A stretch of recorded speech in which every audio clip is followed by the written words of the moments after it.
Assalamu alaikum. I hope you people are getting relaxed now. We are coming close to the finals of these lectures. And I repeat myself that I miss meeting you all. Today we are going to talk about the power of the language. The reading in your reading package is The Crafting of Sanskrit from the book of Areli Abraham, and the book's name is The First Spring. I'm sure you know that any culture,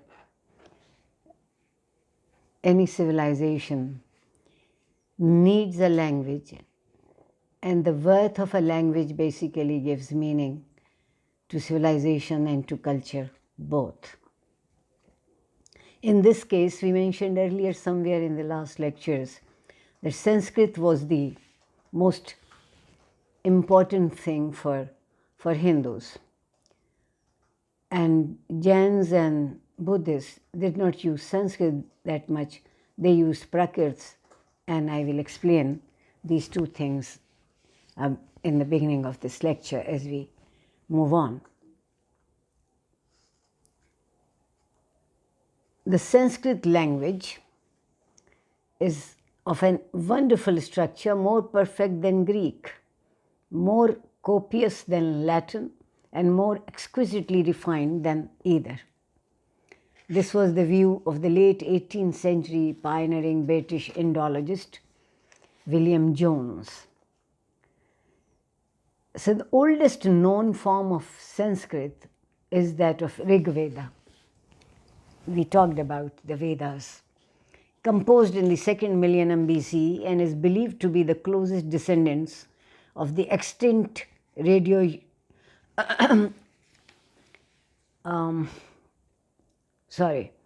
be the closest descendant of the extinct Indo-European parent language.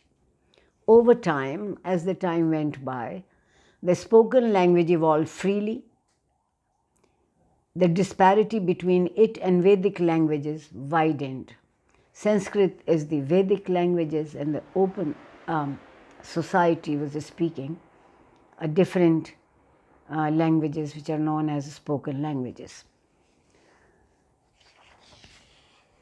The importance of Sanskrit, as I said, is an integral part of the study of the scripture. It becomes almost sacred. To precisely understand their meaning, and in the study of language, grammar was regarded as a sacred subject in ancient India and was designated as a Vidinga, limb of the Vedas.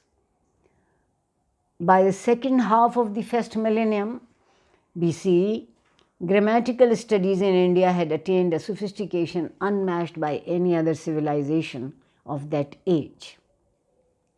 So the importance given in India to the study of grammar is indicated by the fact that grammarian usually received the highest salary among teachers in Hindu educational institutions. And I'm sure you understand the importance of grammar, because that keeps the sanctity and the nature of a language.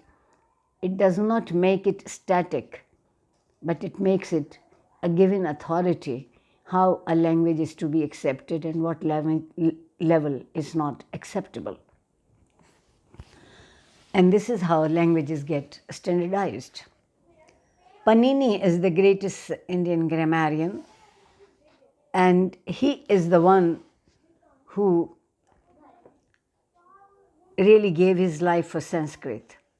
And Sanskrit has a very good meaning. Sanskrit means well made or perfected. So this term, Sanskrit, is to describe the language was used for the first time in Ramayana. It is not known by what name the language was known in Vedic times. Sanskrit is derived from a region or an ethnic group. This idea is not correct. This is not correct because it's one of the few languages of the world. It has its own width, it has its own depth, and it is an own expansion. What Panini, the most wonderful grammarian of Sanskrit, formed a literary language, not the everyday language of the people. So Sanskrit was not the spoken language of the day. His by Panini's, his monumental work, where he wrote 8 chapters explaining the grammar of Sanskrit. So thus, the status that Sanskrit got was an unchanging and unchangeable language. But it was not a dead language, not yet.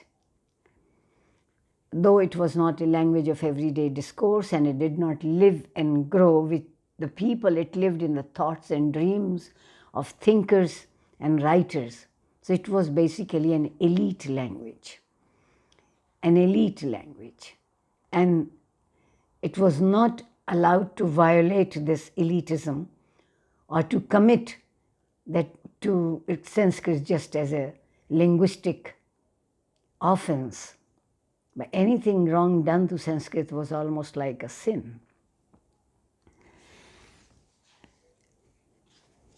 The grammatical works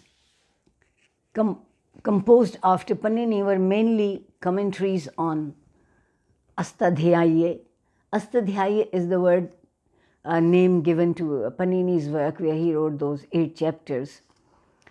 Of all Sanskrit grammatical works, Patanjali's is the writer, Mahabhashya is the title, is the most engaging, while Astadhyayi is a book to be reverently studied and mastered. Grammarians, though they did not make words, had to accommodate new words and usages as they entered the language through its natural evolution. And I'm sure you know every language goes through evolution, and if a language does not go through evolution, it is not a living language then. Panini, while dealing with Sanskrit and its vocabulary, underwent many changes and absorbed many verbs from the spoken dialect of the Aryans. So also from the non-Aryan languages of India, and even a few words from the foreign languages like Persian and Greek. This is also a sign of a living language, that it accepts and absorbs the impacts of other languages when it comes across with them. As the numbers of the words in use grew, dictionaries became necessary, and they began to appear in the classical period. And you know, when words get difficult or they get out of context, dictionary is the one who brings them closer to our life. Kalidas is remembered for his Shakuntala, and his period is not very much definitely known, but he was immensely popular work, and numerous commentaries were written on his work later. A peculiarity of Sanskrit in its use of very long compound words and the scanty use of syntax. And even Al-Biruni, who came to India in 10th century, he noted that Sanskrit is a language of enormous range, both in words and inflections, something like Arabic. And you must see this comparison. It has a great elitist thought attached to it. The sole literary language of Aryans in India was Sanskrit for several centuries, but it receded into the background in the post-Vedic period.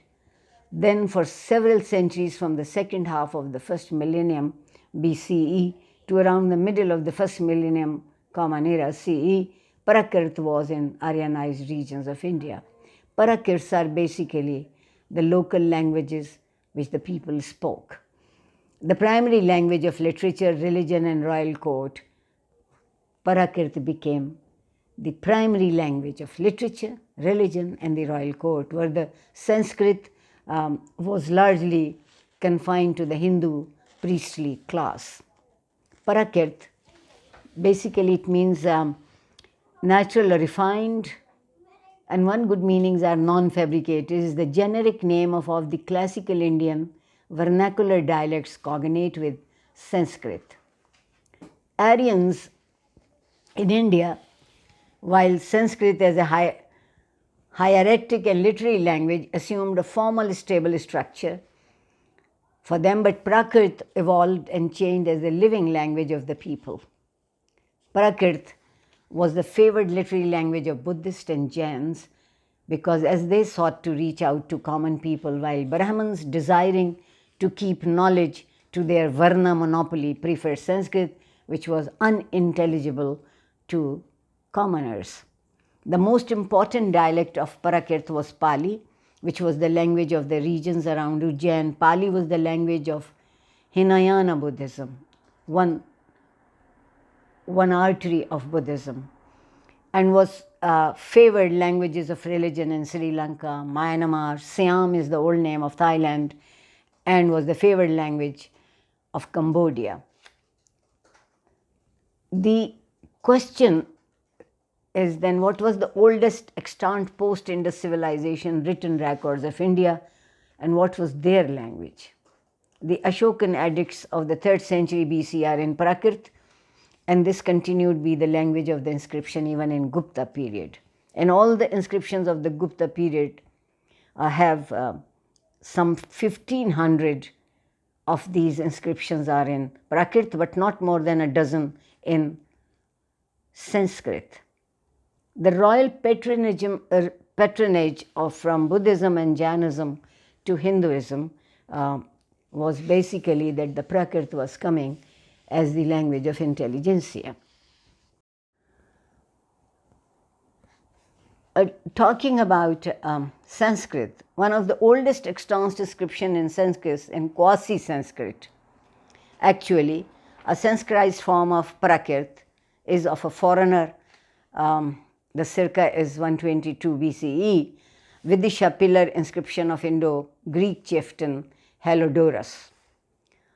So the chieftain also took to patronizing Sanskrit. And we try to understand the great advantage of the Sanskrit as it had in its spread was that it had no particular script of its own, and it could be flawlessly written in the script of any Indian language, all of which are derived from the phonetic Brahmi script of ancient India. So Sanskrit once again retreated into a narrow cultural space, as I said earlier, was only with the religious elite, or if they allowed, then to the intellectual elite. The language of Brahman Pandits, as soon as it became a truly dead language, producing hardly any fresh literature. Sanskrit retained its preeminent position for many centuries. It was displayed by modern Indian vernaculars in early 2nd millennium. Curiously, just as initial advancement of Sanskrit was related to the resurgence of Hinduism, its eventual decline was also related to the phase of this resurgence, the spread of the Bhakti movement, which preferred to use regional languages as its media. The Bhakti movement was a movement of the common people, so it necessarily had to use their language. Besides, Sanskrit, though a highly evolved language, did not have the emotional charge required to carry the devotional fervor of the Bhakti movement. So Sanskrit once again retreated into a narrow cultural space as the language of Brahman Pandits.